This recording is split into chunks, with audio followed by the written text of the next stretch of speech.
It's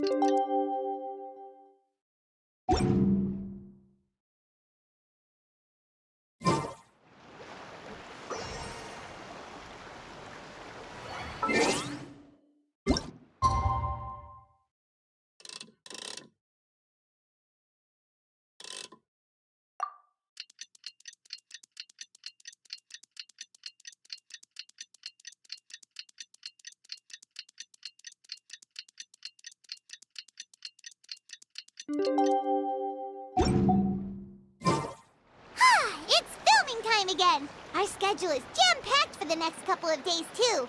We've got so many different locations and sets to cover.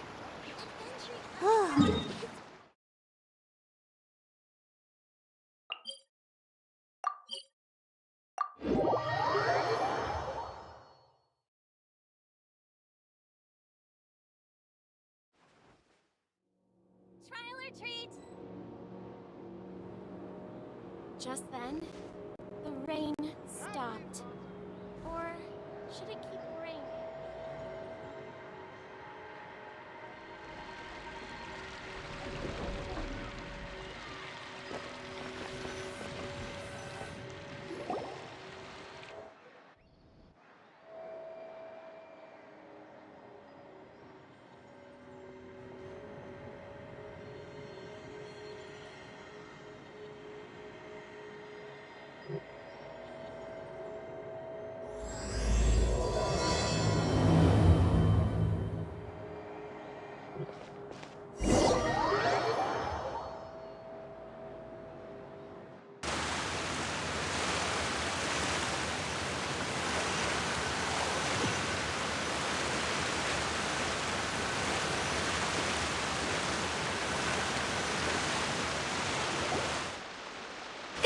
Everyone, we're looking to rap with our two main ladies today. What do you mean, looking to rap?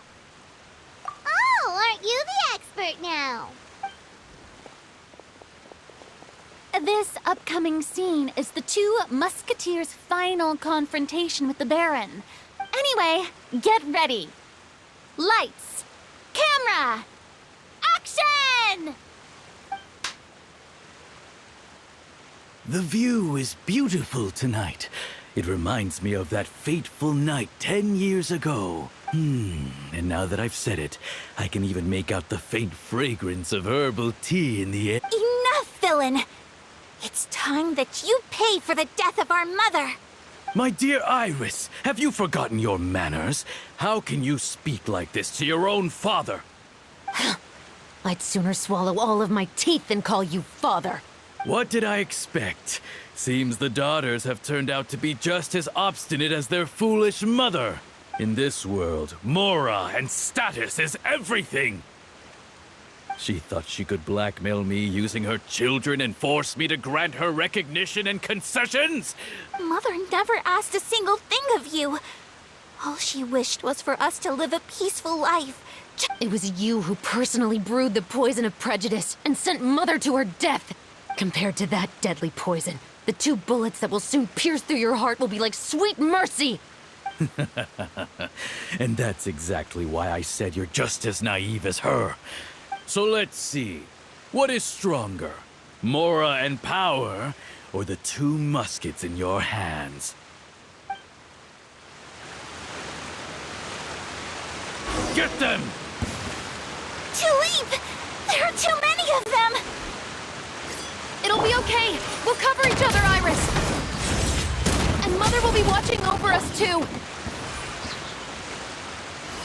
Yes.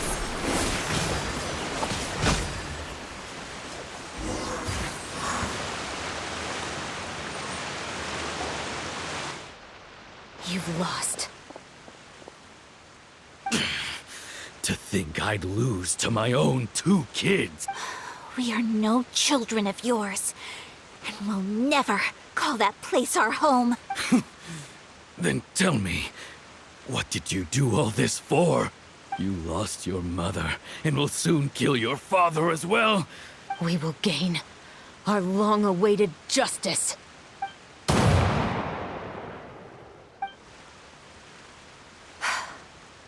It's over. Finally.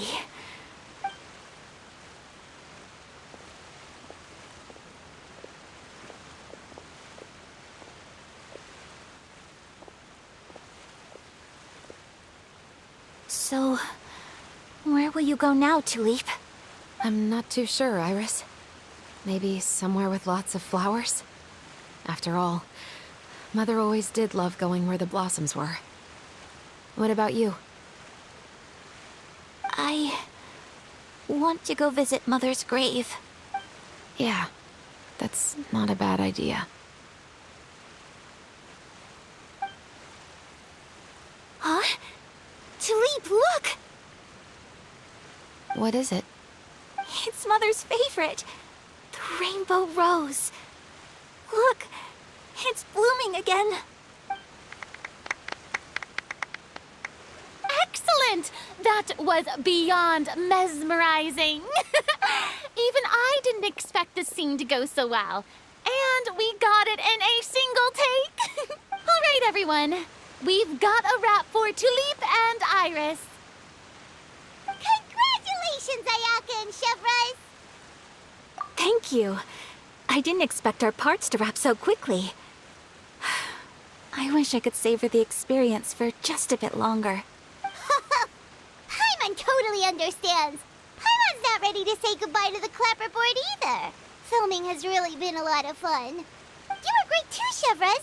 The way you said, long-awaited justice. It gave Paimon chills.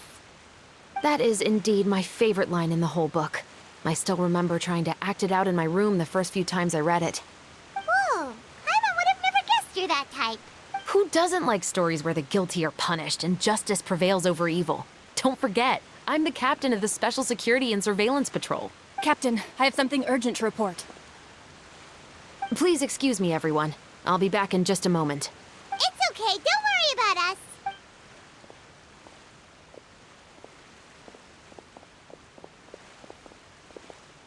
Oh?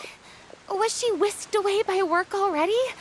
I was just about to tell her how great she did. It seemed like some urgent official business. Then perhaps we should thank the stars that we were able to wrap both of your parts so quickly today. Switching around the filming schedule would have been a real pain. Anyway, I actually came over to let everyone know that we're all done for today. You can go home and get some rest. And one last thing, Miss Ayaka. Your acting skills today were immaculate as always. Are you sure you won't consider taking up full-time acting? See, I just happen to know this great troupe that's still looking for a lead actress. Thank you for your kind words, Director Farina. Unfortunately, there are still many matters that I have to take care of back home at the Yashiro Commission. I cannot remain in Fontaine to pursue an acting career. Nevertheless, I will make sure to treasure this incredible opportunity in my heart. Oh, that's a shame. But I understand. Just let me know if you ever change your mind. I believe it's also about time for me to take my leave. But hopefully I'll see you on set over the next few days. Even though my part's wrapped, I'd still like to swing by and help out the crew. See you tomorrow, Traveler and Paimon. Yep, see you tomorrow! Well, what should we do next? Maybe we'll go investigate the case some more with Shivers today. Traveler, Paimon, please come with me. Huh? Where are we going? You could say that our ship has finally chanced upon one of those small, remote islands of intel.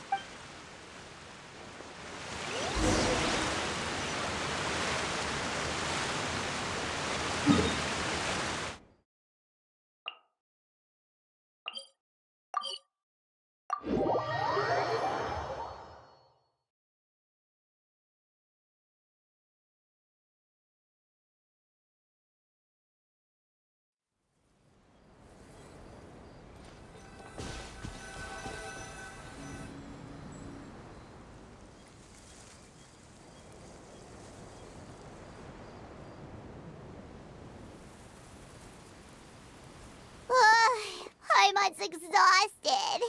Paimon definitely didn't expect having to float this far after a full day of filming. So, Chevres, why did you take us here? Affirmative.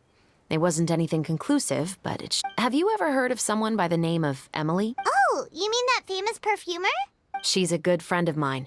She's lent me her aid several times in the past to resolve. After I discovered the rainbow rose at the scene of the murder, I sent it to her. And then? There was nothing remarkable about the flower or the trace amounts of soil left on. But according to Emily, the rainbow rose left by the killer was derived from a very... Huh. Paimon didn't know that there were different varieties of rainbow rose. Flowers that are deliberately cultivated will always show some different features from those that bloom in the wild. We already knew that the rose left at the scene belonged to a special cultivar, but with... Oh, Paimon gets it now. So whoever first planted that rainbow rose was probably the killer. Precisely. And after we checked what we learned against some sales records from the past... Really? It's the novelist. But didn't you say he had an alibi? To be clear, I haven't changed my mind about him. I still don't think he was the one who pulled the trigger. However, that doesn't mean the true culprit never visited him at his home or never purchased a rainbow rose from his garden. Whatever the case, we will have to confirm... So you mean the next place we need to go is... Yes, we're going to pay him a visit at his home.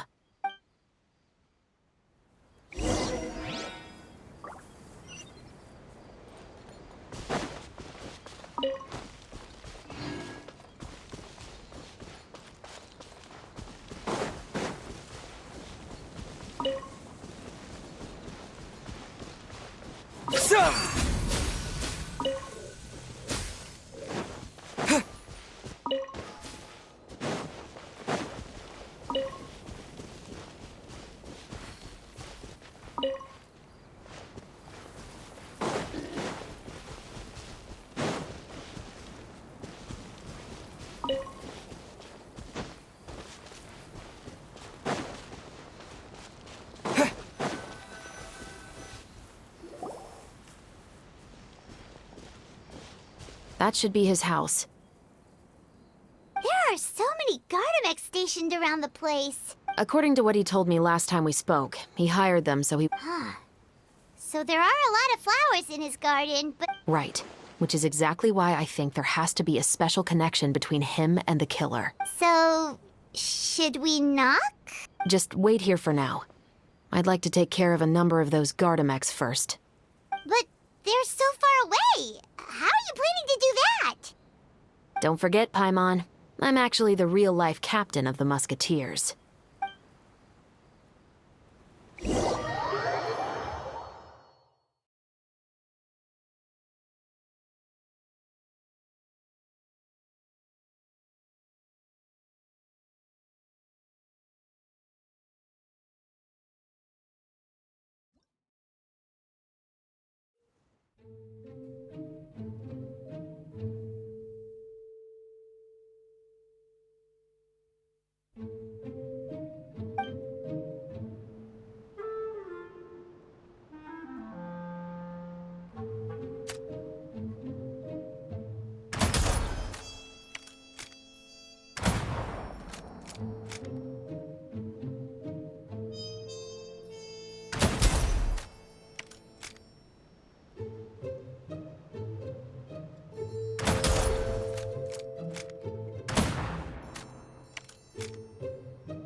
All clear. Let's go. Wait! Paimon's a little nervous now that we know he could be the killer. I'll go knock on the door and make sure it's safe inside. But can't we just arrest him? We still have no evidence that he's the killer, or that he lent the killer any direct aid. Still, it would be appreciated if you could pick a rainbow rose from his garden for me while I'm talking to... Sure, no problem.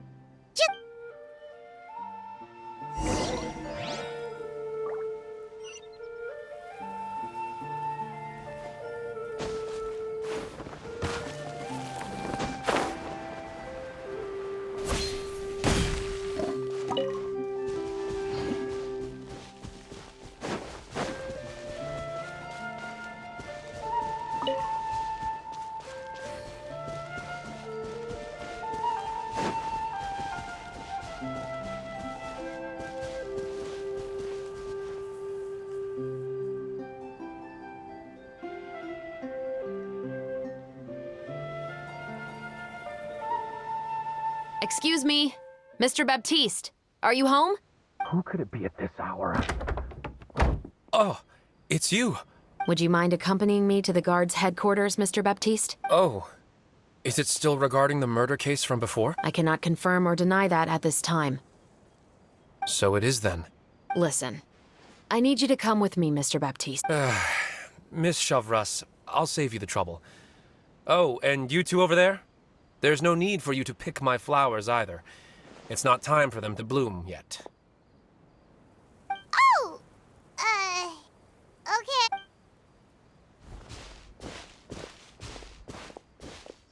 By saving me the trouble, you mean... I will confess, I was the killer. Huh? He just admitted he's guilty! Please relax, everyone. I'm not armed. Then it's my responsibility to inform you, Mr. Baptiste, that everything you say right now will be used as evidence for the inevitable trial. Yes, I am perfectly... I must say, I hate this feeling. Oh? Is it because I confessed? Both, I suppose. For the same reason as the one I wrote out in my novel, of course. I know you haven't figured out the link between the two of us, but that won't stop me from always remembering his grotesque face. Your mother is still healthy and well. You know, I was adopted as a child. That was never recorded in the orphanage's records. Please forgive a 6-year-old child for concocting some lies to protect himself after watching. So, your novel, it was like a record of your life? No, of course not. It was a work of fiction with but I am indeed the illegitimate son of a wealthy and influential man. But the man you killed didn't have a Mora to his name. He was a hired assassin, an irredeemable beast who sank his fangs into a defenseless woman just for a few bags of Mora. But if that's really the truth, you wouldn't be telling us any of this now. You still haven't managed to take revenge against your father. I never thought I'd hear that kind of thing from the captain of the Special Security and Surveillance Patrol. I'm simply skeptical about your motives. It's simple, really. I've grown tired of everything and don't want to shoulder this burden anymore.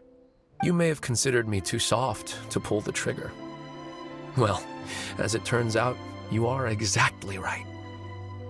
I've become overwhelmed by the aftermath of the murder. So you're going to call a stop to your revenge, just... The true mastermind is too rich and too powerful for me. And so what? The characters in your book never gave up. Now, Officer Chavras, I'm the one who has killed a man, aren't I? What's your father's name? How do you plan to prove the veracity of all of your claims? Well, I'd like to speak with you privately. Sure. Why don't we speak privately at the guard's headquarters? No, it has to be here. I must ensure that we won't be overheard. Fine. Let's talk here. When I said won't be overheard, I would like to speak with you and you alone.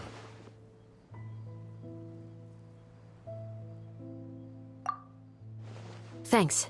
I appreciate it. Please stay safe, Chevres.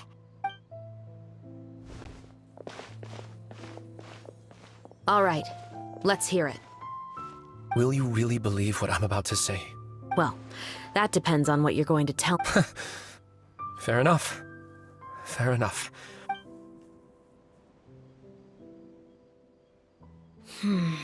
So that's how it's all connected. So, it seems you believe me after all. Do you want me to go public with this? No, of course not. Then why did you bother telling me? You've read my work. What do you think? Even if you were to go public with all of this right now, he'd simply deny everything. It's been too long.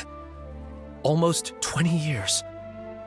Anything that could be used as evidence has long faded away. Justice will never find him. Not if you don't try.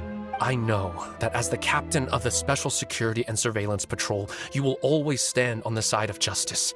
But do you really think a cushy life in prison really constitutes justice for him? What are you trying to say? I've been observing you from a distance. Your portrayal of the musketeer was exquisite. Pull the trigger of justice against him. You want me to let you go so you may complete your revenge? No, Officer Chavras. I know that would be impossible. No. What I'd like is for you to perform the deed on my behalf. Oh, Chevra sure is taking her time. Oh, Paimon's worried. What if he decided to attack her? Oh, you do have a point. Still, do you have any idea who the rich person might be? And why the novelist doesn't want us to hear what he's saying to Chevra's? Sorry to keep you waiting, you two. Hey, how did your talk go? I've already sent someone to escort Baptiste back to the headquarters for questioning. But what about the name? Did he tell you the name of the rich guy? Yes, he did. But for now, I have to return to the Special Patrol. I'll probably be quite busy over the next few days. All right, Paimon understands if you can't tell us everything you know. Actually, there's still something else I need your help with.